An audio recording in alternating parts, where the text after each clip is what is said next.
ઓમ નમો નારાયણ. જય શ્રી કૃષ્ણ મિત્રો. ભક્તિમાર્ગ ચેનલમાં ફરી એકવાર તમારું હાર્દિક સ્વાગત કરું છું. મિત્રો, કવચ પાઠ કરતા પહેલાં ભગવાન વિષ્ણુ નારાયણ, શ્રી હરિ તેમજ સર્વ દેવોને વિશ્વ શાંતિ અને આત્મશુદ્ધિ માટે પ્રાર્થના કરવી શ્રેષ્ઠ ગણાય છે. તો આપણે આપણા પરિવાર માટે તેમજ વિશ્વ કલ્યાણ માટે શ્રી હરિને પહેલાં પ્રાર્થના કરીશું. પછી આપણે સંપૂર્ણ નારાયણ કવચનો પાઠ સાંભળીશું અથવા તો કરીશું. પ્રાર્થના. હે પરમ નારાયણ, અનંત આદિ વાસુદેવ, હે જગતના પાલનહાર, ધર્મના રક્ષક, આજે હું આપની શરણ આવી ભય મુક્તિ, શાંતિ અને શુદ્ધિ માટે હું મારા મન, વાણી અને કર્મથી આપની આરાધના કરું છું. હે દયાના સાગર, હે કરુણા નિધાન, અમારી ભૂલચૂકને માફ કરી અમારું રક્ષણ કરો. આજનો નારાયણ કવચ પાઠ કેવળ માળા માટે નહીં, પરંતુ સંસારના સર્વ જીવોના કલ્યાણ, શાંતિ અને પરમ શ્રેય માટે હું કરું છું. હે હરિ, મારી આંતરિક અને બાહ્ય દુઃખોને નાશ કરો, મને સત્પથ પર ચલાવો અને મારું મન હંમેશા આપના ચરણોમાં અડગ રહે એવી પરમ કૃપા કરો. ઓમ નમો નારાયણ. તો મિત્રો, હવે આપણે નારાયણ કવચનો પાઠ સંપૂર્ણ સાંભળીશું. એ પહેલાં તમે જો પ્રથમવાર આ નારાયણ કવચ સાંભળી રહ્યા છો તો ચેનલને જરૂરથી સબસ્ક્રાઈબ કરજો અને કોમેન્ટની અંદર જય શ્રી કૃષ્ણ લખવાનું ભૂલશો નહીં. શ્રી નારાયણ કવચ. શ્રીમદ ભાગવતના છઠ્ઠા સ્કંદના 8મા અધ્યાયમાં શ્રી નારાયણ કવચ ત્વષ્ટા ઋષિના પુત્ર વિશ્વરૂપ ઇન્દ્રને કહે છે. વિશ્વરૂપ કહે છે, જ્યારે ભયનો સમય પાસે આવ્યો હોય ત્યારે મનુષ્ય હાથ પગ ધોઈ આચમન કરી ઉત્તર દિશા તરફ મુખ રાખી નારાયણ કવચનો પાઠ કરવો જોઈએ. જ્યારે ભય આવે ત્યારે શ્રી નારાયણ રૂપ નામનું બખ્તર આપણે ધારણ કરવું જોઈએ. તો આ પ્રમાણે છે મિત્રો નારાયણ કવચનો પાઠ, જે આપણે સંપૂર્ણ હવે સાંભળીશું. ગરુડની પીઠ ઉપર ચરણ કમળ ધારણ કરનારા, 8 સિદ્ધિઓવાળા, 8 બાહુઓવાળા અને તે 8 બાહુઓ વિશે શંખ, ચક્ર, ઢાલ, ગદા, બાણ, ધનુષ તથા પાસને ધારણ કરનારા શ્રી હરિ મારી સર્વ પ્રકારે રક્ષા કરો.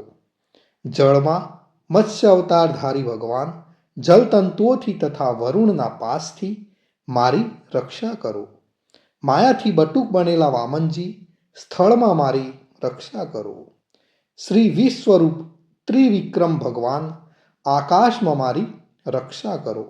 જેના અઠહાસ્યથી દિશાઓ ગાજી ઉઠી હતી અને ગર્ભિણીઓના ગર્ભ પડી ગયા હતા તેવા નૃસિંહ ભગવાન દુર્ગ, વન અને યુદ્ધ ભૂમિમાં મારી રક્ષા કરો. પોતાની દાઢથી પાતાળમાંથી પૃથ્વીનો ઉદ્ધાર કરનાર ભગવાન યજ્ઞ મૂર્તિ વરાહ માર્ગમાં મારી રક્ષા કરો.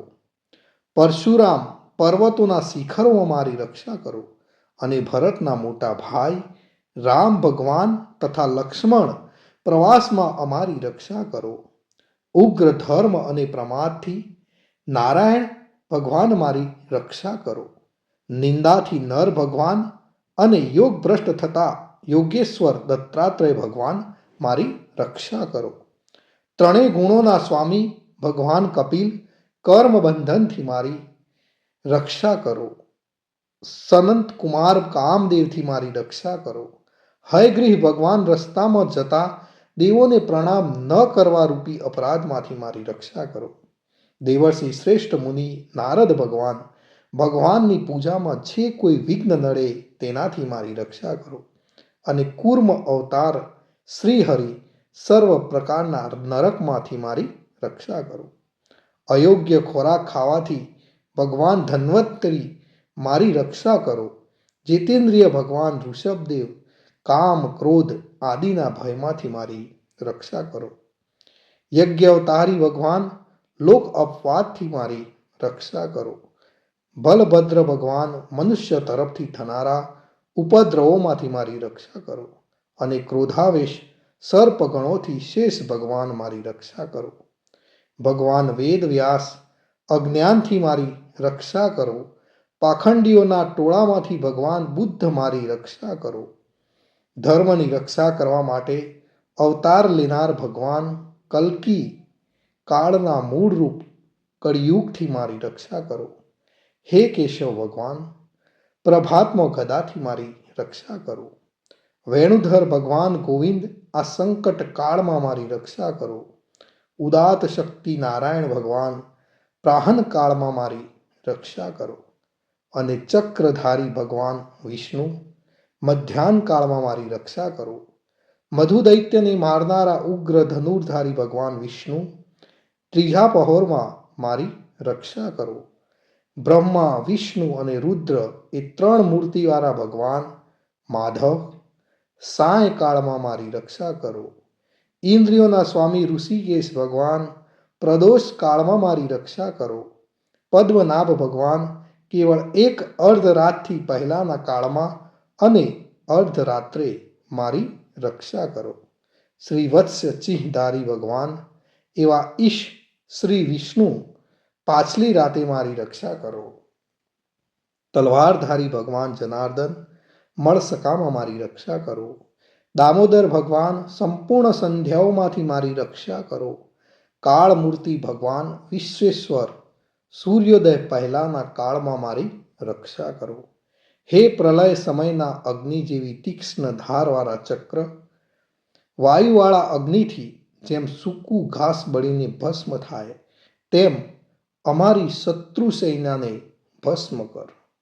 હે વ્રજના જેવા તીક્ષ્ણ સ્પર્શવાળા તણખાઓથી ભરેલી ગદા તમે ભગવાનને પ્રિય છો.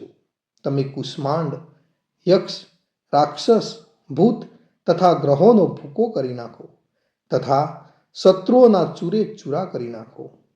હે પંચજન્ય શંખરાજ શ્રી કૃષ્ણ ભગવાન તમને ફૂંકીને ભયંકર શબ્દ નાદ કરે છે અને તેનાથી શત્રુઓના હૃદય કંપે છે. હે પંચજન્ય શંખરાજ તમે રાક્ષસો પ્રમથો પ્રેતગણ માતૃકાગણ પિચાસ બ્રહ્મ રાક્ષસ તથા બીજા ઘોર દ્રષ્ટિવાળાઓને નસાડી મૂકો. હે તીક્ષ્ણ ધારવાળી તલવાર તમે ભગવાનના હસ્ત દ્વારા પ્રેરાઈને મારા શત્રુઓના સૈન્યને કાપી નાખો. હે સેંકડો ચંદ્ર જેવા મંડળ સમાન ઢાળ તમે શત્રુઓની આંખોને ઢાંકી દો તથા પાપી નજરવાળાઓની પાપ દ્રષ્ટિને હરી લો.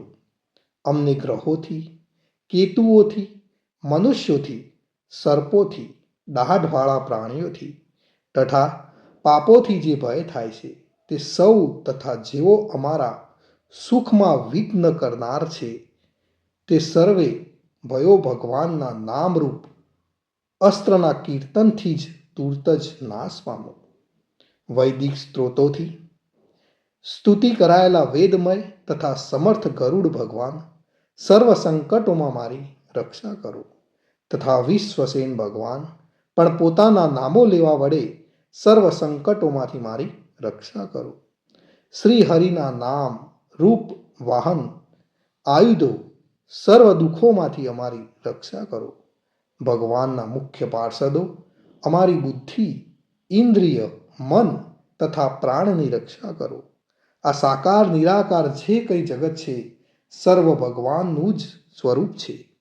આ સત્યથી મારા સર્વ ઉપદ્રવો નાશ પામો.